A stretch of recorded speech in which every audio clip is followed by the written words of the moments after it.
Assalamualaikum warahmatullahi wabarakatuh. Pada kesempatan kali ini kita akan membahas ruang lingkup ilmu perundang-undangan atau materi kita kali ini yaitu materi terkait dengan ilmu perundang-undangan.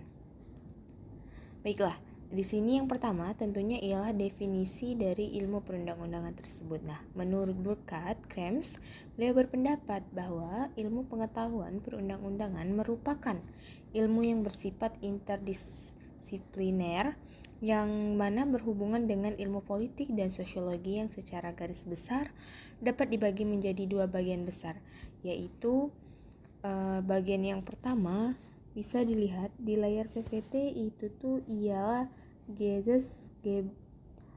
Gebungstheorie atau teori perundang-undangan, yang selanjutnya yaitu ilmu perundang-undangan. Oke. Yang dimana teori perundang-undangan itu berorientasi pada mencari kejelasan serta kejernihan makna atau pengertian dan bersifat kognitif. Sedangkan ilmu perundang-undangan berorientasi pada pembentukan peran pada saat melakukan kegiatan perundang-undangan dalam hal ini dan bersifat normatif. Beliau juga berpendapat dalam pembagian ilmu perundang-undangan ada 3 bagian. Yang pertama yaitu proses perundang-undangan,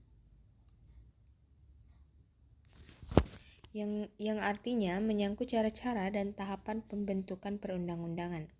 Yang kedua, metode perundang-undangan, yang dimana mempelajari metodologi dan perumusan suatu norma-norma atau nilai-nilai yang hidup menjadi suatu norma hukum positif.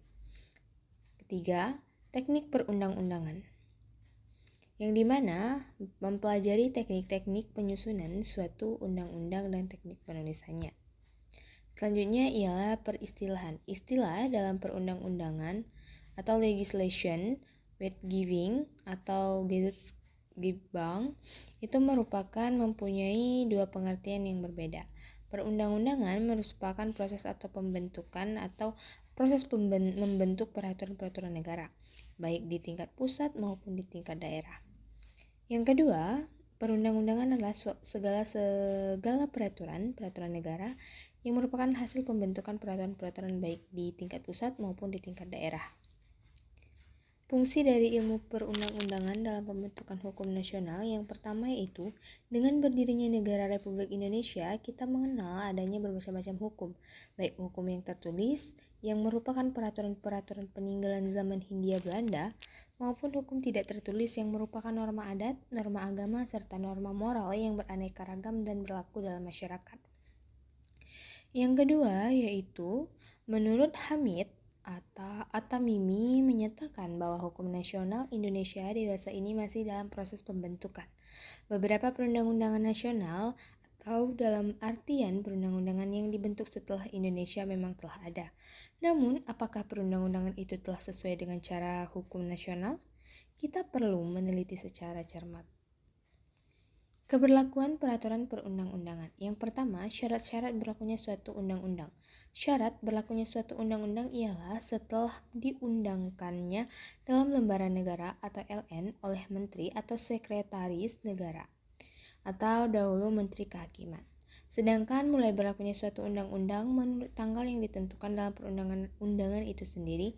Jika tanggal berlakunya itu tidak disebutkan, maka undang-undang itu mulai berlaku 30 hari setelah diundang-undangkan dalam lembaran negara untuk Jawa dan Madura. Dan untuk daerah-daerah lainnya baru berlaku 100 hari setelah pengundang-undangan dalam lembaran negara. Apabila tanggal di suatu perundang-undangan tersebut dicantumkan, maka perundang-undangan tersebut bisa berjalan sesuai tanggal yang dicantumkan. Apabila tidak, sebagaimana yang telah dijelaskan pada layar PPT, seperti itu. Sesudah syarat tersebut dipenuhi, maka berlakulah suatu fiksasi dalam hukum. Setiap orang dianggap telah mengetahui adanya suatu undang-undang. Hal ini berarti bahwa jika ada seseorang yang melanggar undang-undang tersebut, ia tidak diperkenankan membela diri atau membebaskan diri dengan alasan saya tidak tahu menahu adanya undang-undang itu. Tentunya suatu undang-undang akan disampaikan kepada halayak agar tidak terjadi miskomunikasi terhadap aturan yang dibuat oleh aparat negara pada rakyat yang nantinya akan menjalankan aturan tersebut. 2. Berakhirnya kekuatan berlaku suatu undang-undang. Suatu undang-undang tidak berlaku jika jangka waktu berlaku telah ditentukan oleh undang-undang itu sudah lampau. Kedua, keadaan atau hal untuk mana undang-undang itu diadakan sudah tidak ada lagi. 3. Undang-undang itu dengan tegas dicabut oleh instansi yang membuat atau instansi yang lebih tinggi. 4. Telah diadakan undang-undang yang baru yang isinya bertentangan dengan undang-undang yang dulu berlaku. Jadi apabila ada undang-undang tidak boleh maling ayam, terus ada undang-undang yang membolehkan dan undang-undang itu terbaru, maka undang-undang yang boleh maling ayam yang terdahulu akan dihapuskan atau dicabut karena telah ada undang-undang yang baru. Itu hanya perumpamaan saja. Tentunya tidak boleh mencuri ya. Tidak ada, baik itu secara hukum maupun secara religi, tidak ada yang membenarkan untuk hal-hal yang tidak seperti mencuri dan lain sebagainya. Sumber hukum. Yang dimaksud dengan sumber hukum ialah segala apa saja yang menimbulkan aturan-aturan dan mempunyai kekuatan yang bersifat memaksa, yakni aturan-aturan yang jika dilanggar mengakibatkan sanksi tegas dan nyata. Sumber-sumber hukum itu dapat kita tinjau dari segi formil dan segi material. Sumber-sumber hukum formal antara lain ialah undang-undang atau statutes, kebiasaan custom, keputusan-keputusan hakim atau jurisprudensi, traktat atau treaty, pendapat sarjana hukum atau doktrin, penafsiran peraturan perundang-undangan. Sumber hukum material. Menurut Profesor Purnadi Purbacaraka, sarjana hukum, dalam bukunya berjudul Perundang-undangan dan Jurisprudensi Alumni Bandung 1979 tentang berlakunya suatu undang-undang dalam arti material, dikenal beberapa azas atau azas-azas peraturan perundangan, yang antara lain ialah yang pertama, azas 1, undang-undang tidak berlaku surut. Azas 2, undang-undang yang dibuat oleh penguasa yang lebih tinggi mempunyai kedudukan yang lebih tinggi pula. Azas yang ketiga, undang-undang yang bersifat khusus menyampingkan undang-undang yang bersifat umum jika perbuatannya sama, atau lex specialis derogat lex generalis. Lex specialis derogat lex generalis. Azas yang keempat, undang-undang yang berlaku belakang membatalkan undang-undang yang berlaku terdahulu, atau lex posterior, lex superior.